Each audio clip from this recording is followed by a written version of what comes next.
Guys, I am first and foremost sorry for the lag on videos. I just had my baby boy a couple weeks ago, but I am back. It's your host with the most, Paul Plant 2, reminding you that Earth is my planet. Earth is my planet. So what's up, once glorious guys? Today we are in the backyard, and today's mission is to tropify or turn basically this area underneath my oak tree fully tropical with some amazing subtropical and tropical plants. As you guys know, I live in Houston, Texas, Zone 9B. So it's about time we turn it all the way up and we start to make over this back really shaded section of my garden with some amazing and tropical plants. My whole mission is to create a lost jungle aesthetic in my backyard. I've been working on it for about a year, and it's time we really crank up the volume and turn it up to the absolute max. Now, before we get started, please hit that like button. It is completely free. Take a little pause. If you guys are not hitting that button, what are you doing? Change your life. It really does help me out. And welcome to everyone who is new and subscribed. A lot of you guys came from the pond video. I just have to say it is looking lovely and the plants have filled in crazily. So briefly, I'm gonna fill you guys in on the history of this space. It started about 2 years ago. I actually started building these beds out of bricks. I wanted to make them round just to really create an organic kind of lost temple vibe. And over time, I actually took the original bricks down and replaced them with some other bricks from a knockdown house. And obviously the first plant that I have, which is right up against this oak tree, is this amazing native plant species. So before we get into all the tropical non-native plants, I just have to stress the fact that native plants are of the utmost importance to have in your garden, at least incorporated. If you really like a plant that's non-native, go ahead and plant it. But the keystone kind of holding it down in this section in the biggest round bed is this Turk's cap hibiscus. The flowers are edible. I talk about it in multiple videos. It is super showy when it does burst off with red flowers. Here's one coming in right now. And this plant is so resilient. I mean, it can take full shade, full sun, and anywhere in between, and you also can plant it right next to well-established oak trees such as the one over my head. But today we have one bed, two bed, and yet a third bed, and a couple plants that I actually want to climb up this giant oak tree. So that's what we're gonna get into right now. Okay guys, so the first two plants we're putting in the ground grow super huge, and I got these super small. What up, Foxy? These are white bird of paradise plants. A lot of people grow these as house plants, but luckily in the subtropics of Houston, I can grow these outdoor. Now during the freeze, I've seen these die to the ground but come back. Now I think that only applies to Houston, because if it were to freeze all the time, I'm pretty sure these would die. But because they get huge, I want to put each one in the corner of this second, like the second largest circular bed. So they're gonna hold down each corner, get really big, and hopefully form a ton of structure in this area. Now previously in this bed, I did plant an avocado tree I grew from seed, and it did die. Rest in peace, man. So we're gonna go ahead and chunk this dude and get to replacing it with some crazy tropicals that I think will do better in this heavily shaded area that is competing with an oak tree. Okay, so the first step was to dig a hole in this rich, fertile soil, and then to go ahead and plop in this bird of paradise, and then I had to dig yet another spot.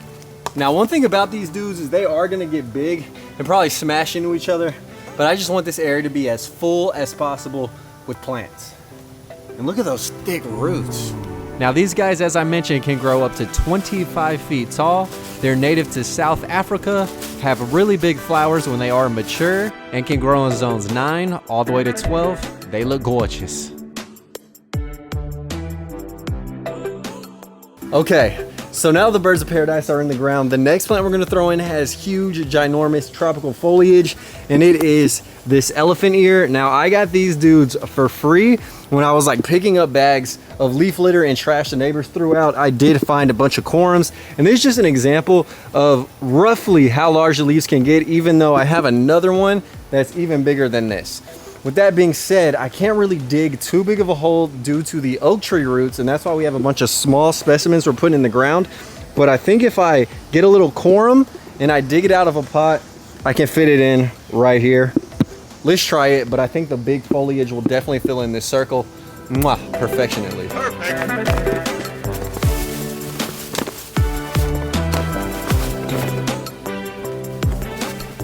Okay, there we go, a corum. Now, as I plant this dude, I want to warn you, if y'all live next to waterways in the subtropics of the US, this can be invasive on the water banks. So don't plant this if you live near open water. Please and thank you. Okay, so the elephant ear is in the ground, and obviously I ideally want it to be centered, but there is the largest root right here. There's no way I could dig in the center of this bed without hitting this ginormous root. And so now we're throwing in the next plant, which will surround all these guys.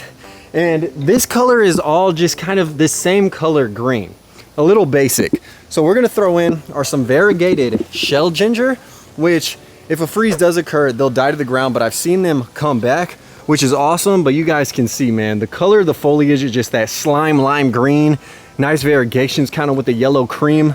These are super sick.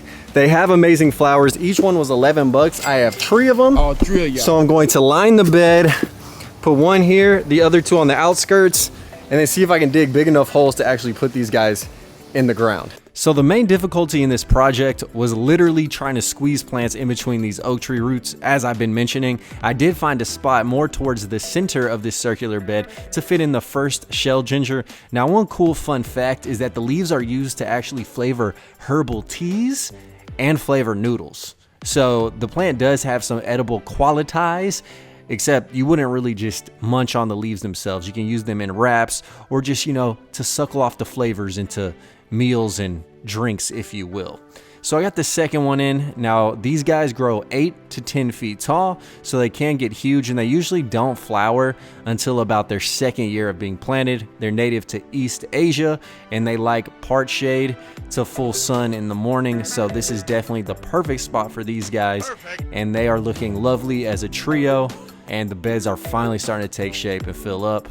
I'm not mad at it. Okay, so we have the second bed planted out, and now in this third little circle, we're gonna throw in a nice fruit tree, and we're gonna see how it does. This is more of a tropical fruit, but I grew it from seed, so sometimes you just gotta risk it for hopefully a nice mango biscuit. This is a mango tree, and it is super amazing. I planted it from seed about a month and a half ago, and it already has 4 little leaves all up on it. So this area does get some morning sun, and then y'all can tell in the afternoon when the sun is setting, it does get backlit. So I'm gonna go ahead and throw this guy in. The seedlings are a little bit more sensitive to like direct light, so I'm just gonna put it here and hope for the best and just see what happens. And that's what gardening is about, man. Experimenting. Okay, so I'm aiming to fit this mango tree in the center of this bed, and it sounded like I was hitting a root, but in all actuality, there is a ginormous piece of concrete for some reason in the center of this bed. So there was luckily room for the mango tree. Now, mango trees typically grow in zones 10 through 11, or the southern tip of like South Texas, which is zone 9B, as is my zone. But at 25 degrees, they'll lose their leaves, and at 40 degrees, the fruit and the flowers can fall off the tree. So this is an extreme risk, but again, this was free to grow, so I might as well try, GI bro. All right, so we have the baby mango in the ground, and we have 2 circles with green, another that appears to be full of green color. So it's time we brighten it up and we throw in some purple. It has a ton of different names. Purple heart plant, a wandering dude. So I'm gonna go ahead and put this in the ground. It says it needs part sun. Potentially in this shade, it can turn more green than purple, but if this guy does remain vibrantly purple, I may actually do this entire area where no other ground cover will grow with all purple plants. So let's try it out. All right, so this Tradescantia paida is a super amazing plant. It's actually native to the east coast of Mexico, so it grows in zones 7 through 10, and it is actually a succulent, which is super interesting and really cool. If you guys have ever encountered this plant, it has a ton of water storage in its stems, and this adds a reliable pop of purple to the garden. It can be used as a ground cover. It can be a house plant in colder climates. It's so versatile, and it will grow roots from like the nodes. So this is such an easy plant to propagate, to grow, and it just adds that amazing luscious color to the garden. You can't be mad at it. So we have this nice variegated purple heart in the ground. Now, if you want to propagate it, you literally can just cut it and then stick the stem in the ground. So I'll probably do that in some of this area just because I can't dig big enough holes, and so that way it will fill in. Now, as y'all can see, we have 1 remaining circle that we need to tackle, and this plant right here is another house plant that again can double as an amazing tropical plant in this area. Look at the undersize of it, man. It is a tricolor ginger, and the reason why houseplants thrive in this area is because this area is heavily shaded, right? It's decently dry because of all the oak tree roots, and we're in a nice subtropical climate, so this dude should ideally do well. This is more of a zone 10 type of plant, but I just want to see what happens in the wintertime if it does like defoliate, dies to the ground, and if it will in fact come back. That seems to be the trend with a lot of these zone 10 tropicals grown in Houston. So I figure I would risk it for the biscuit, and again, it adds a nice pop of color, and the variegation definitely lightens up this darker, drabbier area. So yeah, eventually we'll probably look about this big, but for now, it's a tiny guy. Let's get him in. So this tricolor ginger typically can grow between 18 and 30 inches tall, maxing out at maybe 5 feet if you're lucky. We'll see how it does considering it is a more 10 through 12 climately acclimated plant. It likes full shade, but I mean, we'll see what it does in this area. Luckily, the oak tree tends to keep this microclimate a little bit warmer than other parts of my yard. Okay guys, so we have that tricolor ginger in the earth. And now last and not least, we're throwing in a big behemoth, which is this split leaf philodendron, also known as a Monstera Deliciosa. Now this actually does produce a fruit, which a lot of people don't know. And because I am in the subtropics, I can grow it outdoors. Now I want this guy, and its native rainforest habitat grows up trees. So I want this guy to grow up this giant oak tree. So I'm gonna place this guy kind of on the back quarter, and hopefully, ideally, it can take off and grow up this giant trunk and provide some fruit. And also, I mean, the foliage alone just looks super cool. Definitely qualifies as beyond tropically looking amazing. So let's attempt to get this guy in and see if it will flourish. Okay, so I surmised that I could plant this right here in this gap and it can grow up the trunk. We're gonna see if I can dig a big enough hole. If not, I'm just gonna berm up a bunch of soil with some bricks, form another kind of semicircle here to keep it from eroding and going away.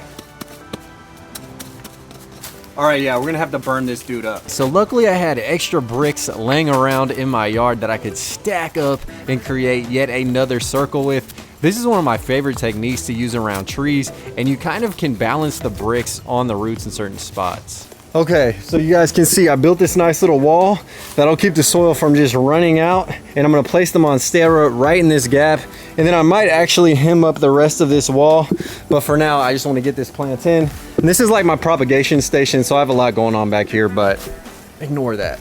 Okay, so here we go, man. Planting this Monstera Deliciosa, or the Swiss cheese plant as it's known in the houseplant community. Anyways, I'm just stacking up a ton of dirt around the roots and really trying to build up a lot of organic matter. So I had some sand, some dirt, and a nice conglomeration of compost to really give the roots options in terms of where to go and where to grow. So that pretty much was the technique. And then I raked up a bunch of leaves and I chunked them on top as mulch. And then I added a couple more bricks to finish the circular look and just to make sure everything looked nice and to my liking. So here is the Monstera Deliciosa. It can grow 66 feet tall, and hopefully it does well because I really want to taste the fruit. Whew. And all right, y'all, so we have everything planted. It is extremely hot. Dude, I planted all these things and it doesn't really look like I did too much in my opinion, just because all these plants are still infants, still babies. And with gardening, man, you just gotta wait for it all to grow in and fill out, which can take sometimes months, sometimes years to do. But I think it'll be a few months, especially with how hot and humid it has been as of late. But yes, we have some red in the front, some purple behind it, some lime green, some dark green tall foliage plants. Of course, the huge native species holding it down. And then along the back end, we have yet another giant vining plant that will produce some food. Fingers crossed. But anyways, man, if you guys did enjoy this video, please be sure to hit that like button. Again, it definitely helps me out. It's free to do. And honestly, I have so many of y'all who watch the videos that it's super easy just to click the like, all right? So thank y'all once again for watching. Remember, Earth is my planet. Earth is my planet. Subscribe and stay tuned for more videos. I'm gonna try and get as many out as possible coming up. Just been a little bit busy, obviously being a Faja. I'll catch y'all very soon. Peace and love. I'm locked, I'm loaded, and I'm out. See ya. killing these songs, leaving a bloody life I roost to. And I'm in it to win it, so I'm somebody that you should get used